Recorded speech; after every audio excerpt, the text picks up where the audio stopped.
The release of Elden Ring's DLC is fast approaching. I'm very certain that it will answer, or at least give us some clues in regards to our lingering questions about the lore, but there's a mystery that exists now that I think we have the tools to address without the DLC. You see, Miyazaki, the, let's say, father of the Souls games, had an interview earlier this year where he said the following about Elden Ring. There is a small element that I feel has not yet been discovered. So, whether that's up to user interpretation or up to just further investigation and playing, that's something I'm looking forward to. Notice how he A, doesn't mention the DLC at all, and B, says, quote, a small element. Not just one thing out of place, but presumably a small collection of facts that have yet to be put together. Well, a couple uploads ago, I made a video in which I suggested the following. At this point, I think the Nameless God could have been Marika. We know time in Farum Azula is wonky for lack of a better term, and maybe Marika found this place and deemed Placidusax her consort before it occurred to her that she could use this place to travel forward in time to an era that better suited her. I've done some research, and folks, I think I've filled in some holes in regards to Elden Ring's most mysterious character, area, and boss. And guess what? They're all connected. Strap in and prepare for my Matt Pat in a straitjacket style rant on why I think Marika is a time traveler.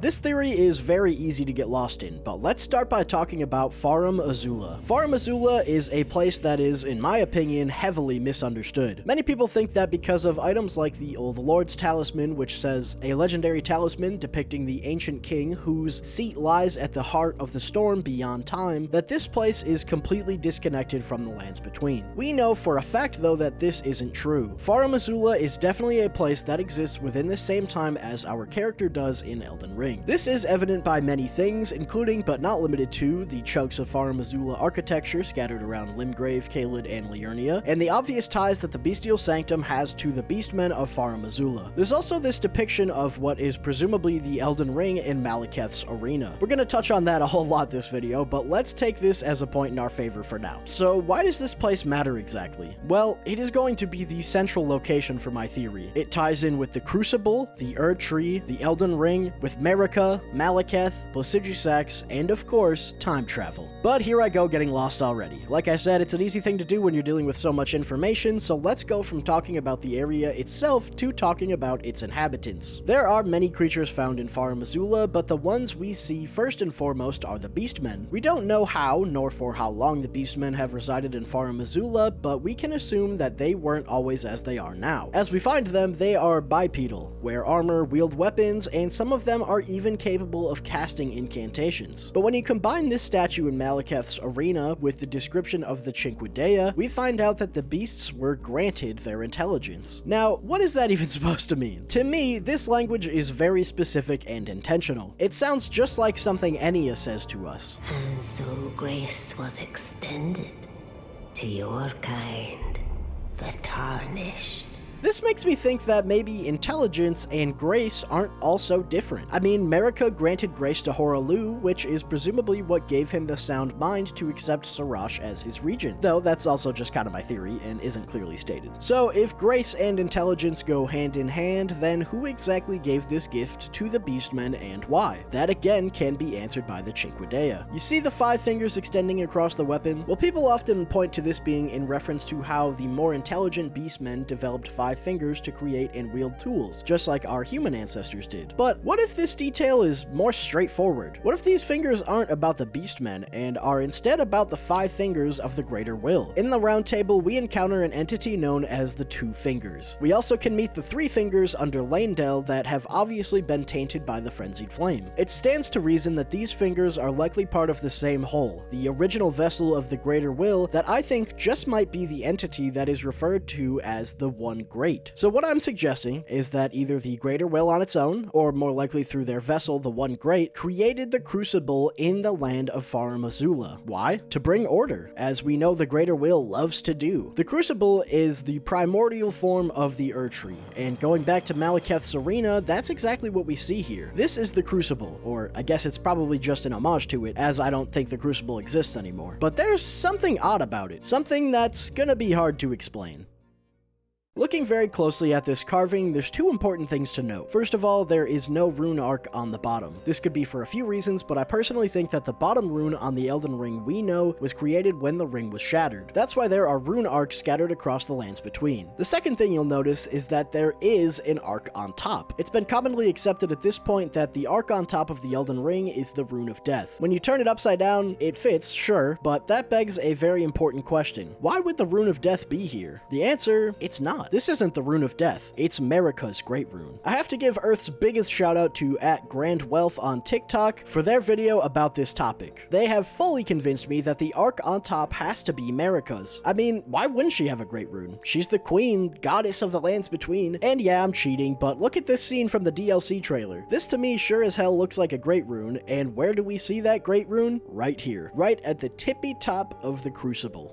I just realized while editing that there's something else missing from this Crucible, and that is Radagon's rune. Why is his rune missing? Well, because he wasn't made yet. The Greater Will had a full grip on Marika, and so they didn't need Radagon. This finally gives us an answer as to where Radagon came from. The Greater Will created him to have full control over Marika because they lost their grip, which I'll talk about later. But I just wanted to bring that up at some point here.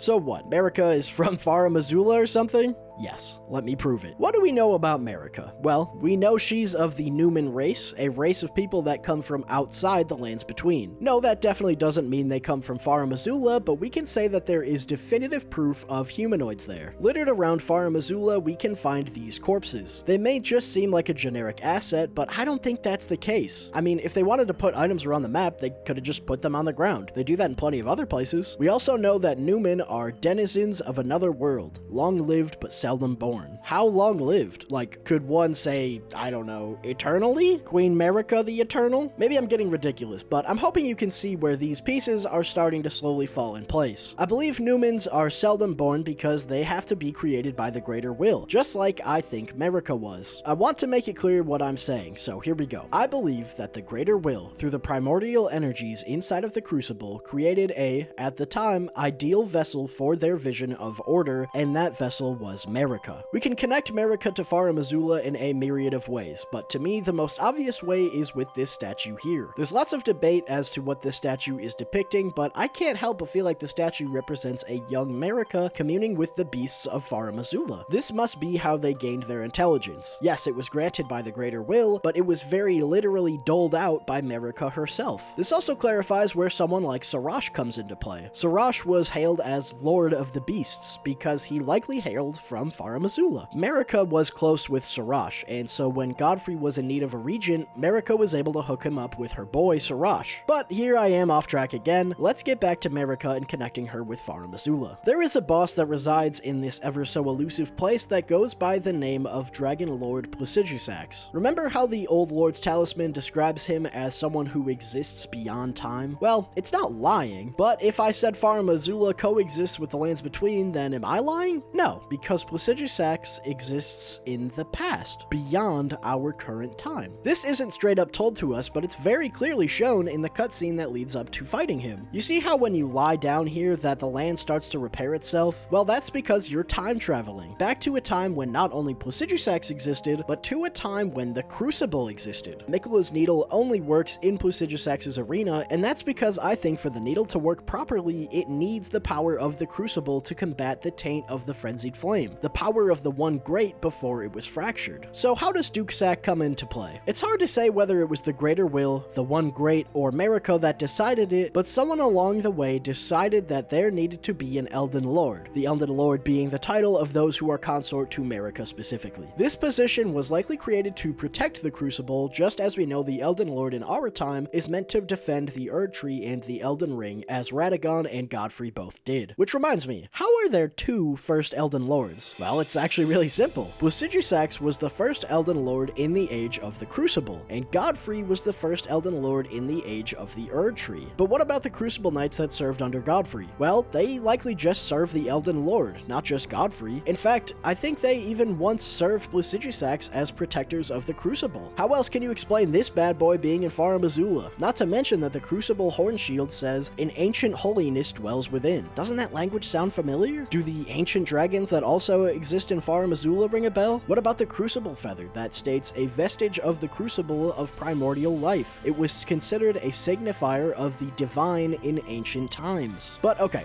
again, I'm off track, so back to Placidusax. Thanks to Zuli the Witch, we know that Placidusax once had 5 heads, reminiscent of the 5 fingers, aka who I think is the One Great, but 3 heads are now missing, just like the One Great was fractured and lost 3 of its fingers to the Frenzied Flame. The parallels are uncanny, but this doesn't totally prove that Placidusax was created by the Greater Will. What I think does prove that is one simple fact. Dragon Wound Grease doesn't affect Placidusax. Why? Because he's not a real dragon. He's just created in the image of one. The ancient dragons did definitely exist, I'm not arguing that, but the Greater Will must have witnessed the powers they wielded and decided, hey, what better of a creature to protect the Crucible than one of these guys? Also should mention that Placidusax can spew golden flames, which to me feels like it directly correlates to the Greater Will, as the Elden Beast is also able to use these exact same flames. We'll touch on the other ancient dragons later, but let's now talk about the very power that they use, the Red Lightning. Why is it red? I think you can answer the question yourself by now, but if you can't, it's because the dragons were either created or heavily influenced by the Crucible. The Gravelstone Seal even tries to clarify that the worship of ancient dragons does not conflict with belief in the Erdtree. That's because the ancient dragons are beings that were deemed cool by the Greater Will. But if the Greater Will made the Crucible, influenced the dragons, and created its godly vessel, then why did this era come to an end? It's those 2 pesky words again, order and change. They achieved order, they really did, but it's just like the law of causality and the law of regression incantations suggest. Order must always change, and for change to exist, then there must have been order. So, using the ancient dragon smithing stones, or just a similar power to what they carry, the Greater Will sent Marika, along with the Elden Ring, into a different time, the time we know much better. This is why Placidusax was abandoned by his god, as the Remembrance suggests, and why the Crucible is referred to as being primordial. If you want to get real crazy, we could even argue that the Elden Stars incantation is referring to Marika being sent to the lands between instead of the Elden Beast. The star bore a beast, sure, but that doesn't exactly mean it's the Elden Beast. I think the Greater Will created the Elden Beast to be the Elden Lord, but Marika dismissed it. With the One Great being fractured, Marika wasn't under complete control by the Greater Will anymore. She wanted to choose her own lord, and this began the sequence of events that led to the Shattering, which,